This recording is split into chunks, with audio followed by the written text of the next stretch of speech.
Драги пријатели, добар ден и добре дојдовте во денешната епизода. Моето име е Јосиф Дамјанов и денеска ќе зборувам за тема за кое што се инспирирав при комуникација со неколку мајки, затоа што темата на која што ќе зборувам и прашањето на кое што ќе одговарам денеска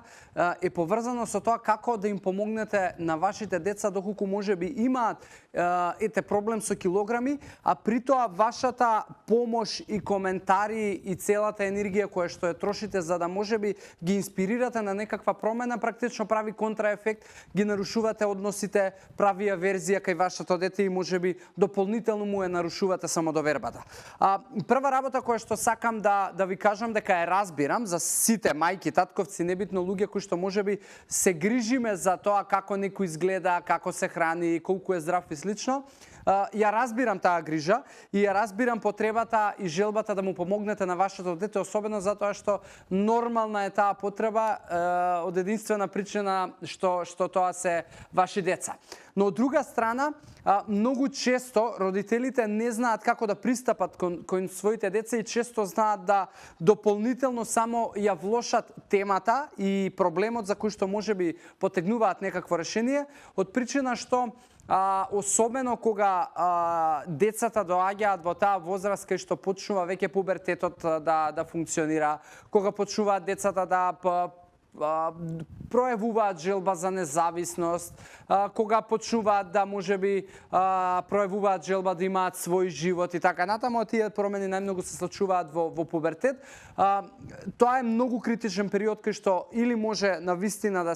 се воспостават добри насоки во однос на животот како генерален аспект, или може да биде контрапродуктивно. На што всушност мислам? Многу често кога ќе има ситуација во која што можеби едното од децата, особено за женските, доколку се работи имаат проблем со вишокот на килажа, многу често родителите на погрешен начин се обидуваат да им помогнат, при тоа давајќи им замерки дека премногу јадат, давајќи им замерки и коментари од типот зошто овака да изгледаш на твоја возраст и така натаму. Ова си го кажувам лично искуство затоа што и мојата мајка кога јас бев 105 килограми често знаеше да ми искоментира зошто сине овака, златно право убаво дете, зошто мора да се расипуваш и така натаму, што кај мене создавало дополнителна аверзија и не сум сакал да прифатам никаков совет. Сега,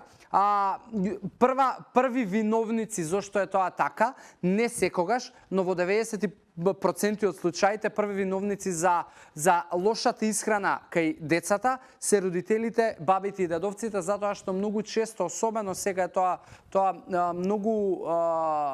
е секојдневие на еден начин, храната и сликата за храна кај децата е всушност junk foodот. Затоа што многу често тоа што сакаме да ни бидат здрави, живи и сакаме да јадат, им наметнуваме на децата премногу калории и оброци кои што полека, но сигурно носат вишок на килажа и веќе дете на 10 до 15 години има сериозен проблем со килограми. Зборуваме и за 10, и за 15, и за 20 килограми, па дури има и деца кои што имаат и над 20 килограми вишок. Она што јас би ве советувал, за да немате нарушување на односи и да не се нервирате по дома кој што прави и како прави, прва работа која што треба да направите да престанете да коментирате. Втора работа која што треба да направите вие да промените начин на исхрана, затоа што најчесто децата ги прифаќаат навиките кои што вие ги учите. Трета работа е да почнете да купувате она што сакате да гледате како вашето дете јаде, да нема едноставно опции дома од junk food. За разлика од тоа, кај 90% од случаите, кога зборуваме на оваа тема,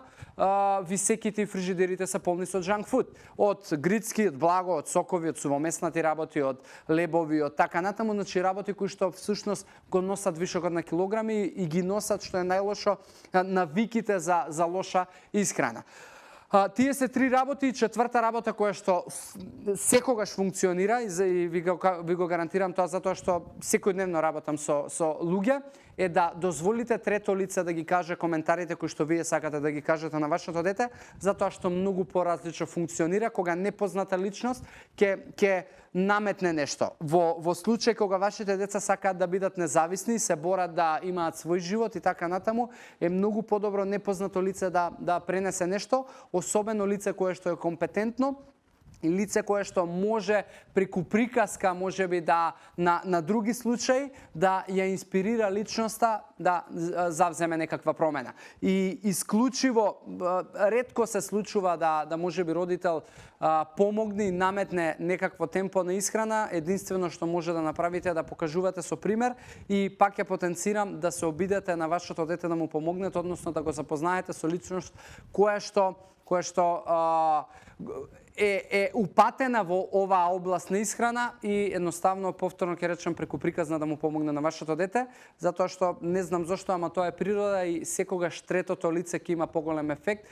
Макар да ги каже истите работи кои што вие му ги кажувате на вашето дете, но едноставно тоа е како функционираат работите и тоа се факти. И ако можеби се наоѓате во ситуација слична и ако се препознавате во сето ова и ако можам јас некако да ви помогнам со некакво досегашно искуство или да ви пренесам некои успешни приказни, слободно обратете ми се, дали користејќи го хаштагот #AskJosif, дали преку приватна порака и ќе дадам се за да ви дадам можеби некои идеи и детали за како сето тоа да го решите по дома. И за оваа тема имам толку да ви кажам. Ви благодарам за вниманието. Ви посакувам убав ден и здрави животни навики. Чао, чао!